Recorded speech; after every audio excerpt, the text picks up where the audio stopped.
꼭 뽑아야 되는 경우가 있고, 아니면 치료를 하거나 어떤 치료 없이 경과 관찰을 해도 되는 경우가 있습니다. 지켜봐도 되는 경우에 대해서 먼저 말씀을 드리면, 첫 번째로는 제일 중요한 것이 사랑니 머리가 똑바로 구강 내로 잘 나 있는 경우에는 발치를 해야 될 필요성이 좀 줄어든다고 생각하시면 될 것 같고요. 또 두 번째로는 사랑니 자체가 완전히 그냥 뼈에 묻혀 있는 경우, 묻혀 있어서 주위에 어떤 병을 일으키지 않고 있는 경우에는 굳이 그걸 찾아서 발치를 할 필요성이 좀 떨어진다고 할 수 있겠습니다. 차후에 교정 치료를 하셔야 되는 분들, 그래서 주위에 치아가 많이 상해 있는데 사랑니를 살려서 그쪽으로 위치를 좀 바꿔서 살릴 수 있는 경우에는 사랑니 발치를 해야 되는 필요성이 좀 줄어든다고 할 수 있겠습니다.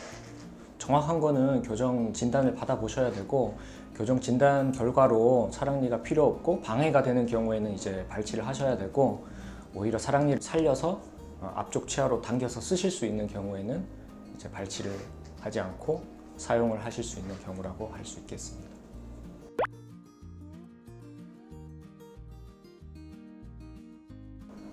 발치 기준은 워낙 이제 광범위한데, 일반적인 기준으로 말씀을 드리면 첫 번째로는 사랑니 자체가 많이 썩어서 충치가 심하게 있는 경우, 그리고 사랑니 머리가 잇몸을 완전히 뚫고 나오지 못해서 주위 잇몸에 음식물이 껴서 잇몸이 붓거나 염증이 생기는 경우가 대표적인 경우로 볼 수 있겠고, 두 번째로는 그런 병적인 소견이 없더라도 주위 치아의 보철 치료나 교정 치료를 해야 되는 경우에 방해가 되는 경우, 그런 경우에는 발치를 해야 되겠습니다.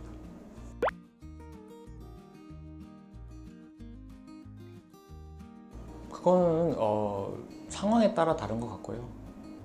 어떤 분들은 사랑니가 똑바로 나고 위아래가 잘 물리는 경우에는 평생 가지고 가시는 분도 계십니다.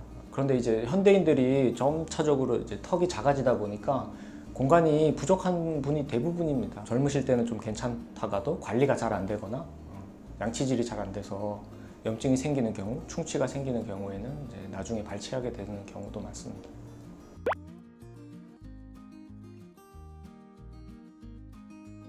결론부터 말씀드리면 사실이 아니고요.